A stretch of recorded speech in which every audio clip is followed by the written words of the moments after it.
For many, the star of EICMA this year was not anything from NV Augusta or Honda's Transalp, but the low, muscular shape lying underneath a cover at the Royal Enfield stand. The Super Meteor's existence was possibly the worst kept secret in motorcycling behind Honda's Transalp. Yet on removing the covers, and judging by the media out there, this bike has garnered far more attention and lascivious looks than many other bikes this year. On top of the already highly acclaimed Meteor 350 cruiser they launched last year, Royal Enfield have recently lifted the lid on its big brother, their latest creation, the Super Meteor 650. Given the reception and subsequent reputation of the Inter and Continental 650 twins, the Super Meteor 650 is going to wow the crowds and sell like religion to the Pope. What is it that Royal Enfield have done right with their interpretation of the mid-size cruiser that Kawasaki with the Vulcan S or Honda with the Rebel 500 seem to have missed? While I might not be a cruiser guy, I do appreciate proportion, good looks, the materials used and the finish on a bike. This is not the first cruiser Royal Enfield have made. Many smaller capacity cruisers look blocky, stunted and oddly proportioned. For me, even the 350 Meteor looks stunted. The best-looking cruisers have muscular high lines at the front easing down to a long and low-slung, wider-planted stance at the rear. It's hard to be long when your role is to be a small-capacity, frugal, lightweight bike like the Meteor 350. But with the Super Meteor 650 design, I feel like Royal Enfield have executed the proportions and finished perfectly for the classic mid-size cruiser. From the simple LED headlight nestled between its beefy 43mm upside-down front forks, through its circular instruments, to the small circular taillight, this is a universally good-looking, well-proportioned bike. There's nothing blocky or stunted here. The nearly 16-litre tank is a classic cruiser style, being wide and low, with its top line running parallel to the frame. The engine is oil and air cooled, meaning it has functional fins and a small oil cooler rather than a slab-like refrigerator-sized radiator behind the front wheel. The frame is long enough to accept the proportions of the 19-inch front wheel, and the twin rear shocks add an element of classic cruiser to it, as does the 16-inch rear wheel with high sidewall. The headstock, risers, handlebars, switchgear and instruments all look quality, with the brushed aluminium switchgear housing looking quality as well. Both models, the Minimalist Cruiser and the Touring Spec Edition, share pretty much everything except the Cruiser gets the two-part seat, while the Tourer gets a one-part more substantially padded one. Both bikes have longer fenders and that single-button rear light on the back. What a lovely touch that is. The Cruiser-like specs are more than adequate to back up the authentic cruiser looks on this bike. Like its acclaimed 6-speed gearbox, its slightly forward-canted 650 parallel twin engine is the same 270-degree cranked proven engine found in the Continental and the Inter 650.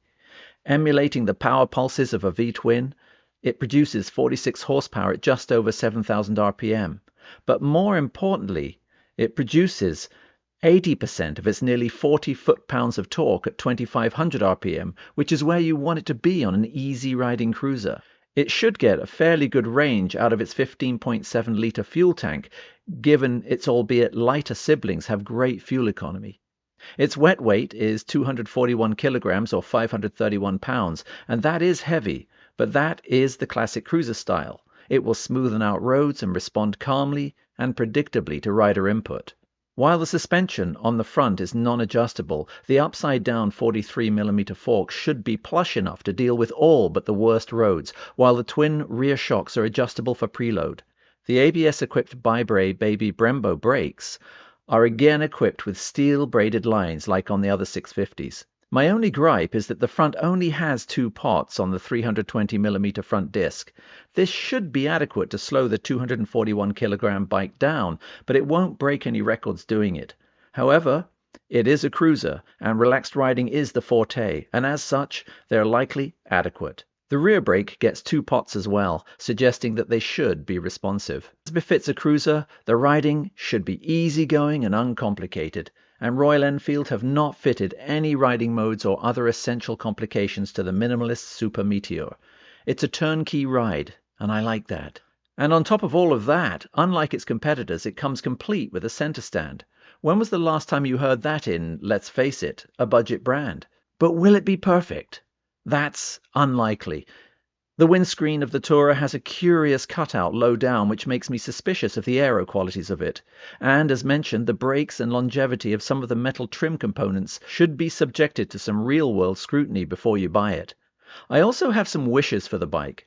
Presently it comes with nicely appointed spoke-like cast wheels, but having the option of genuine spoked wheels would make the Super Meteor even more authentic.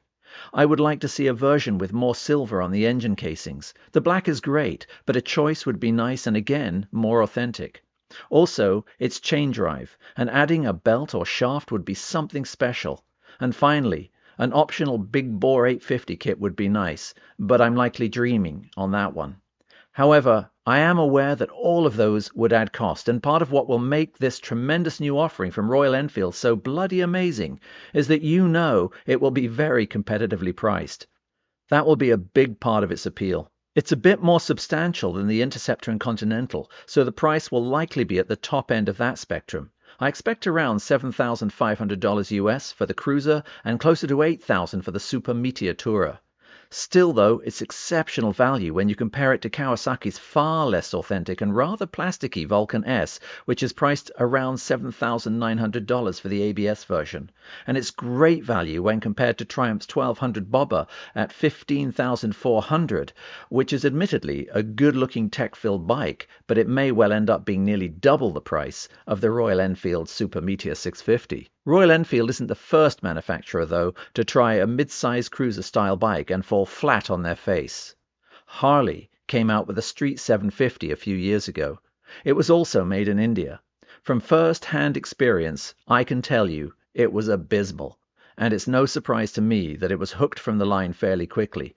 And the main reason was the competition was better, cheaper, and way more authentic. So what do you think? Is Royal Enfield onto a winner here? Will the Super Meteor 650, as some are suggesting, be the best-selling Enfield of all of them? If you already own a cruiser, would you consider this as an alternative to your current steed or as a worthy addition to your stable? What about you non-cruiser riders? Is this latest offering from Enfield tempting you away from your classic-styled retro bike? Perhaps trading in your Inter 650 or your Bonneville or other bike for this more classically styled, reasonably priced cruiser? Let me know. I'd love to hear your comments below. Once again, thanks for watching, everyone. If this is the first time you've watched, please consider subscribing. I do motorcycle reviews, motorcycle-related product reviews, off-road and on-road vlogs, as well as tours. Even though I'm not the most diligent poster, don't forget to follow me on social media. That's Instagram, Facebook and Twitter. And to like. And especially, I'm begging you here, folks, subscribe. And don't forget to click the bell so that you're notified whenever I release a video. This is the BlueMarbleRider, out.